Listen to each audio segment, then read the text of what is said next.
Budget পেশের পর কেন্দ্রীয় অর্থমন্ত্রী নির্মলা সীতারামন এক্সক্লুসিভ নিউজ 18 এর মুখোমুখি আর তার সাক্ষাৎকার নিচ্ছেন editor in chief Rahul Joshi. 100 points.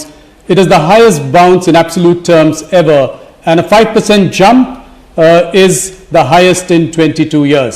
Let's go straight to her with our questions. Nirmala ji, it has been a really tough year for you, but I think you have every reason to smile today. As I was saying, the Sensex has really bounced 2,200 points. Did you really expect this, and how do you feel? No, I still have not even seen what kind of reactions are coming up, because after the presenting of the budget, I'm moving from one to another in terms of meeting people and giving television and news media, print media interviews. So I've actually not followed what is the development either in the markets or anywhere else. I hope the intention of 2 or 3 major points which have come across in the budget is well understood and well received.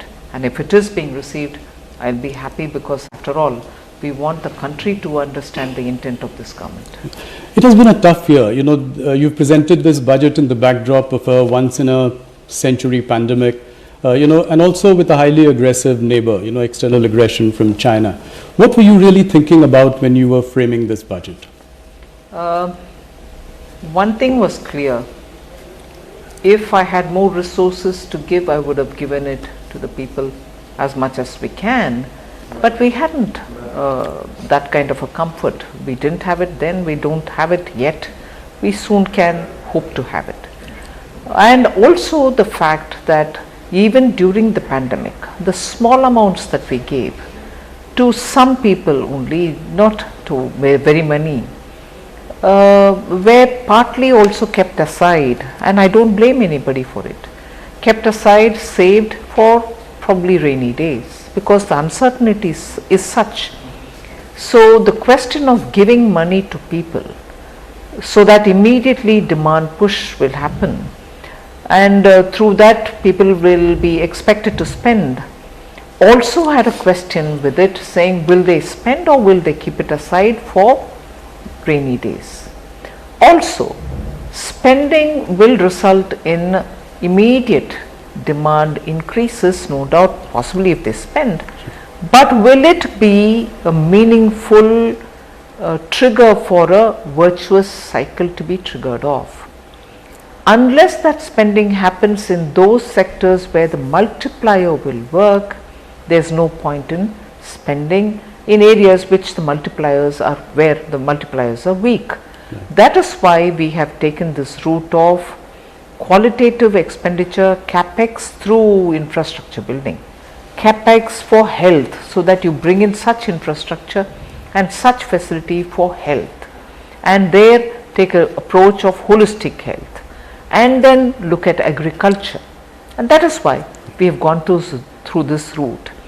So that is one side of the story, and the other, I certainly didn't want to fund this whole operation through taxation.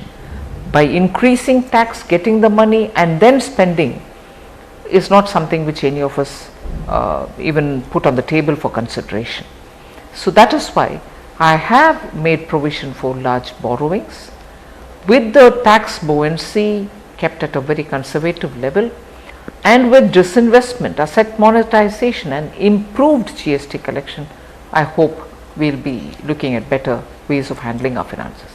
In many ways, the economic survey was a harbinger of things to come. Your government is finally now going for aggressive growth without so much worrying about what the fiscal hawks would say. For a government which has been fiscally prudent and conservative, do you think this is some kind of a U-turn or a turning point in the way you look at the future?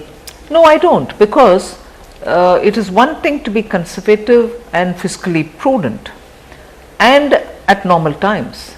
Even now, if you notice, when people kept telling, oh, print money, you spend, you have to spend, and I also made a conscious statement that if I don't spend now, I will only be postponing the growth, and I have to spend. That is clearly a conscious statement that I made. So given the situation that we are in, the stimulus was absolutely necessary. Quality expenditure is what we were looking for, and that is why when we've decided and when we've taken a call, I'm sure that because of the way in which we have designed it and also monitoring the qualitative expenditure that we are planning, it will definitely give us that required multiplier for the economy.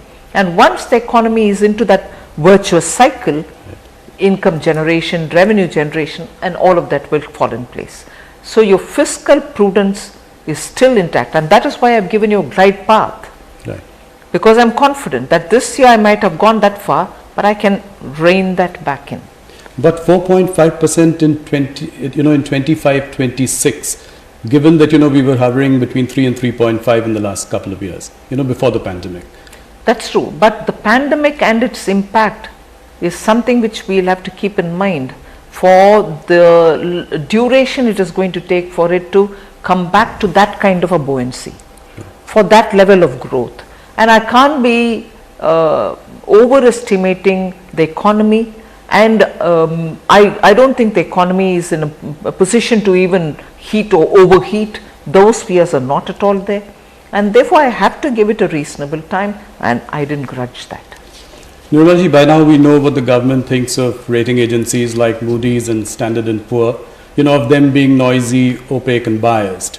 But do you still feel that there could be a threat of a ratings downgrade, and how does that bother you, or if at all? Let me put it this way. I don't want to say I'm not bothered.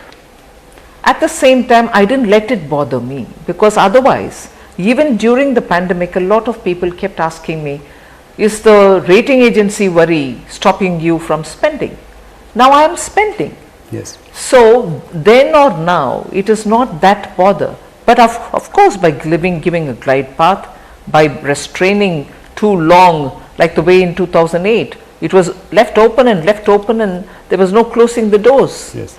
And as a result, you had all the taper tantrums, and the economy was still going through a big difficulty. Yeah. We've learnt lessons from that, and therefore I'm confident this will be appreciated by people who are discerning on these matters.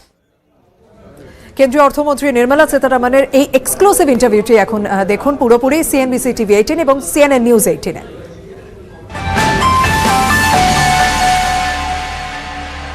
News flash নিবেদন।